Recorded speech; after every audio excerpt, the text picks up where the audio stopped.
What's the blueprint for cybersecurity when it comes to small business? I'm Mike Loader. Ending Cyber Risk starts now.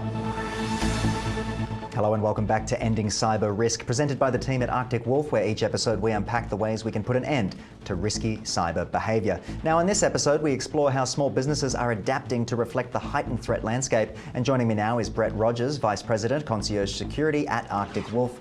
My friend, it's good to have you with me.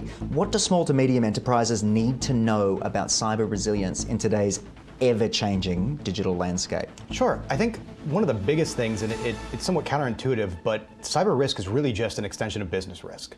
So oftentimes businesses are very focused, especially in the startups phase or in the small and medium-sized business phase of, how are we setting up our business risk? How are we balancing the good, the bad, the risky? Because ultimately you need risk in order to succeed and grow your business. But I think the big thing now is realizing that cybersecurity and as an extension, information technology is an aspect of that. And approaching that in the same manner that you have business risk allows you to use those muscle movements that you've developed, being a business professional, and applying those to a threat landscape and to cybersecurity in general. Yeah, you can no longer just palm it off to your niece or nephew or whoever's working within the business and go, hey, you're good at computers.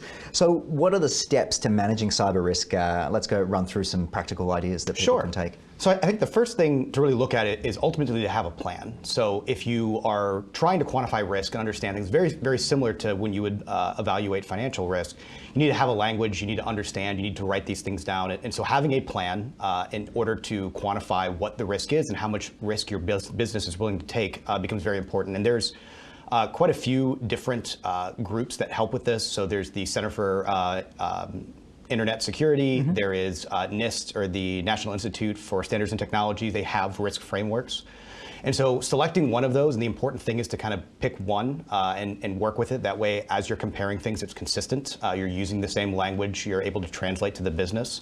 And then after you select that, you basically start evaluating yourself. Where do I stack up against this framework? Am I poor in these areas? Am I relatively well mitigated in these areas?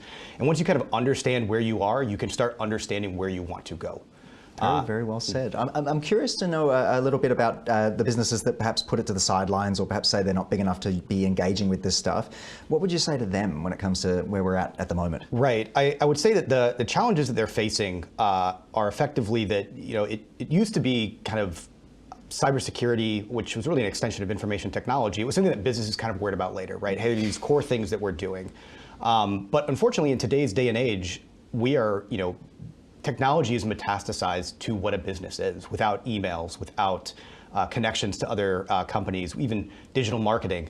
The information technology is what is enabling these businesses, so it's become a core part even sooner. And I think one of the advantages is if you are a small business, you can start asking these questions relatively sooner when you're smaller and evaluating those things as you begin to expand out that digital footprint, which puts you in a better position to have that baked into your business culture as you move forward. From the beginning, yeah, you've got that good cyber posture. So what challenges do people who run small to medium enterprises face? Is it beyond phishing emails, those texts we all get in the mornings and things like that? What else are we sort of seeing? I would say that the big challenges that they're facing is around the fact that when you are a large company, you can often look at different tools and technologies and say, I'm evaluating this tool because it works with my business operations. When you're smaller and you don't necessarily have that budget, you have to look at it and say, how can I change my business operations in order to best utilize the tools that I have at my disposal? And that again, is a business risk calculus, but understanding that certainly early on allows you to position yourself long-term for success. Okay, so let's talk a bit about how businesses are changing to reflect this heightened threat landscape that we've touched on,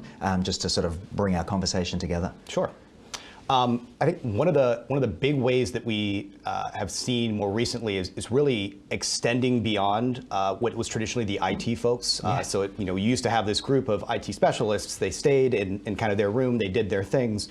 Now it's realizing that because cyber risk is business risk, just like generally everybody at a business would say, hey, I'm a business professional. Changing that culture so that people realize, well, I'm a security professional. That doesn't mean that I'm a cybersecurity expert, but being a cybersecurity professional, understanding what your part is to play, understanding how what you do in your day in, day out job either mitigates or exacerbates your potential cyber risk. Having that kind of culture change is extremely important. We've seen more and more companies double down on that. I think this is where small, medium-sized businesses especially can really get ahead.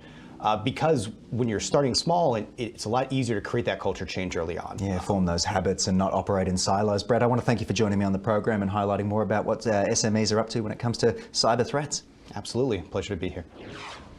And of course, thank you to all of you for joining us. Hopefully you've learned something from our discussion. I look forward to seeing you right here on Ticker.